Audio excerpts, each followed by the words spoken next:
Doctor എന്ത് workout ചെയ്താലും വയറ് കുറയുന്നില്ല എന്ന് പറയുന്നവരുണ്ട്. എന്തായിരിക്കും അതിന്റെ ഒരു കാരണം എന്ന് പറഞ്ഞാൽ? ഈ വയറിലെ സ്റ്റബോൺ ഫാറ്റ് അല്ലെങ്കിൽ അബ്ഡോമിനൽ ഫാറ്റ് എന്ന് പറയുന്നത് മേജർലി രണ്ട് ഹോർമോൺസുമായിട്ട് ബന്ധപ്പെട്ടുള്ളതാണ്. ഒന്ന് ഇൻസുലിൻ, അതായത് നമ്മുടെ ഡയബറ്റീസുമായിട്ട് റിലേറ്റഡ് ആയിട്ടുള്ള ഹോർമോണാണ് ഇൻസുലിൻ. അന്നേരം ഇൻസുലിൻ എലവേറ്റഡ് ആണെങ്കിൽ ഒരിക്കലും ഈ സ്റ്റബോൺ ഫാറ്റ് കുറയില്ല. അന്നേരം നമ്മൾ ഇൻസുലിനെ അവിടെ ഒപ്റ്റിമൈസ് ചെയ്യണം.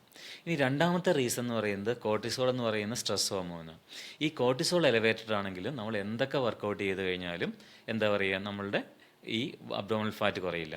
അന്നേരം നമ്മൾ വർക്കൗട്ട് ചെയ്യുന്നതിനോടൊപ്പം തന്നെ ഈ രണ്ട് ഹോർമോൺസും ഒപ്റ്റിമൈസ് ചെയ്ത് അതിൻ്റെ കൂടെ വർക്കൗട്ടും കൂടെ ചെയ്ത് കഴിഞ്ഞാൽ മാത്രമേ നമുക്ക് അബ്ഡോമിനൽ ഫാറ്റ് കുറയുള്ളൂ.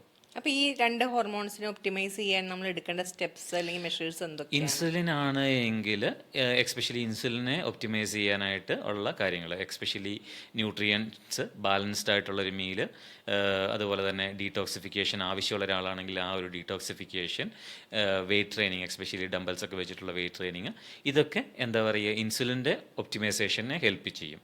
ഇനി കോർട്ടിസോളിൻ്റെ കാര്യത്തിലേക്ക് വരുമ്പോൾ കോർട്ടിസോൾ എലവേറ്റഡ് ആണെങ്കിൽ ചിലപ്പം ചില സപ്ലിമെൻറ്റേഷൻസ് ലൈക്ക് അശ്വന്ത പോലെയുള്ള ഹെർബ്സിൻ്റെ ആവശ്യം വരുമായിരിക്കാം. ഇനി അല്ലാത്ത കേസുകളിലാണെങ്കിൽ യോഗ പോലെ, മെഡിറ്റേഷൻ പോലെ സ്ട്രെസ്സിനെ കുറയ്ക്കാനായിട്ടുള്ള സ്ട്രാറ്റജീസ്. എഗെയിൻ നമ്മുടെ തോട്ട് പ്രോസസ്സ് പോലും, ഇപ്പം ഞാൻ എല്ലാ ദിവസവും രാവിലെ എഴുന്നേറ്റിട്ട് എന്താ പറയുക ഇന്നത്തെ ദിവസം മോശമാണെന്ന് ഞാൻ തീരുമാനിച്ചു കഴിഞ്ഞിട്ടുണ്ടെങ്കിൽ that it self can increase the cortisol. So that's A stress hormone. അന്നേരം നമ്മുടെ തോട്ട് പ്രോസസ്സ് പോലും വളരെ ഇമ്പോർട്ടൻ്റ് ആണ്. അതുകൊണ്ട് ഇവിടുന്നാണ് ഈ കോർട്ടിസോൾ വരുന്നതെന്നും കൂടെ നമ്മൾ കണ്ടുപിടിക്കണം. കോർട്ടിസോളിനെ നമുക്കൊരു മെഡിസിൻ കൊടുത്തിട്ട് താഴെ നിർത്തുക മാത്രമല്ല, ഇതിൻ്റെ സോഴ്സിനെ നമ്മൾ എലിമിനേറ്റ് ചെയ്യണം, അല്ലെങ്കിൽ അതുകൊണ്ട് നമുക്ക് കാര്യം ഉണ്ടാവില്ല. സോ അന്നേരം ഈ രണ്ട് ഹോർമോൺസാണ് ഡോഷി തീർച്ചയായിട്ടും എന്താ പറയുക റെഡ്യൂസ് ചെയ്യേണ്ടത്.